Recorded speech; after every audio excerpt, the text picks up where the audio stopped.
Hi there, I'm Jody Klaire, and I'm going to read you a little bit of my book Noble Heart, and I hope that you enjoy. Ambushed. Taking aim, Fry opened fire. Renee threw us over a clump of snow next to her. Ding, zip, zip, the bullet smashed through the top of the mound. Renee covered my head. Bam, bam, bam. I peered up at her. We were behind some rocks, an entrance to a field, big boulders marking out the space, and I tapped them with relief. Breadcrumb? Fry slurred at Renee, blood oozing down the side of her face. Way ahead of you, Renee said, her voice thin, like she was in pain. Her face speckled up with glass gashes. She pulled out something. Giving us a head start. Fry nodded. Renee hurled it high overhead and pulled my head down. A high-pitched whee cut through the air. We move. Renee dragged me up, and I put Stozer over my shoulder. Was it snowing in my head? I could only see smudges. I walked smack into something and grunted. Watch the fence, Renee said.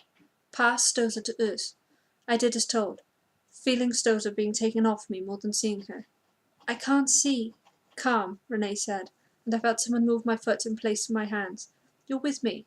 I've got you. I scrambled over the wire, wincing as the barb caught my leg. My foot got stuck in between the wood below, and I clattered into the snow, getting a mouthful. Stay still, Renee whispered. We'll untangle you.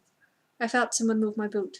Fry, free, Fry said, helping me to my feet. Hostiles? Starting to recover, Renee said, and I felt someone take my belt in front and someone behind.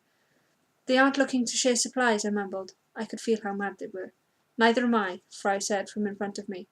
I've left them a few surprises. Keep a steady pace, Renee whispered to me, her voice thinner still. They will scope the area first, and then spread out to search, and we'll be in the cover of the trees by then. I couldn't see no trees. I couldn't see anything but fuzzy white. You're doing great, Fry whispered to me. Keep going.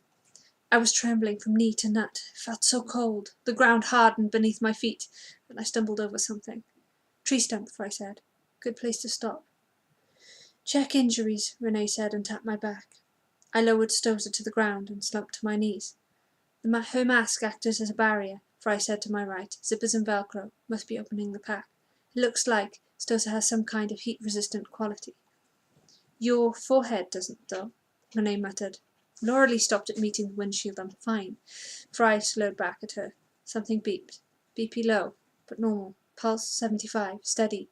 I saw a light flash. She's out cold, but the blood showed no abnormalities. We'll need to get her back to check injuries. Something touched my cheek, and warmth spread from it. I smiled. Renee. Glass in your wound. You're definitely going to need stitches. I shrugged. I felt like I tried shaving my head with a chainsaw. Can you follow my finger? Renee asked, her voice faint. What finger? I put my hands out and found her shoulders, then frowned. You're hiding something. Pop.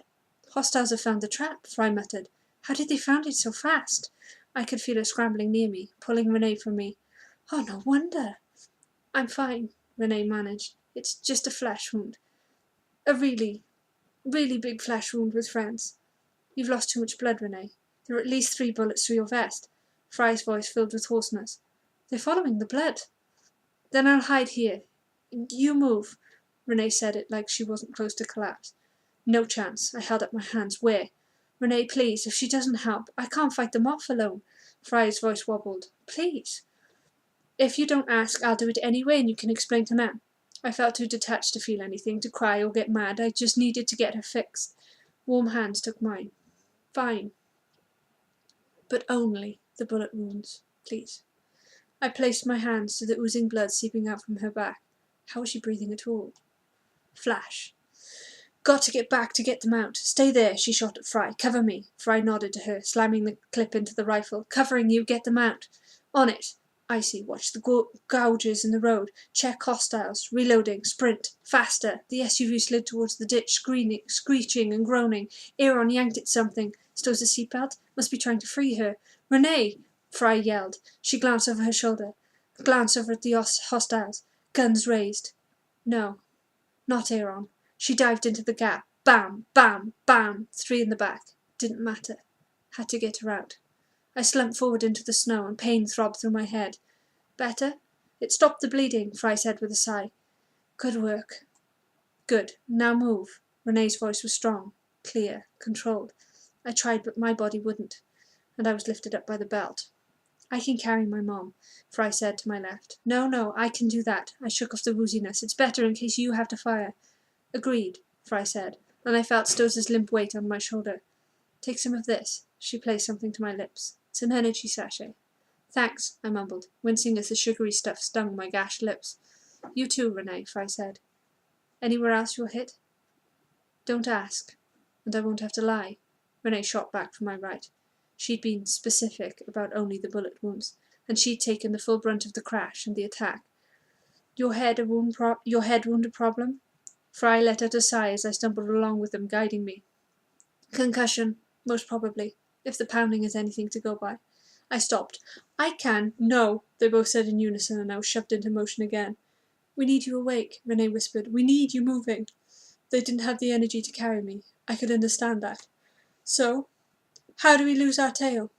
Renee let go of my hand. By making it too hard to follow.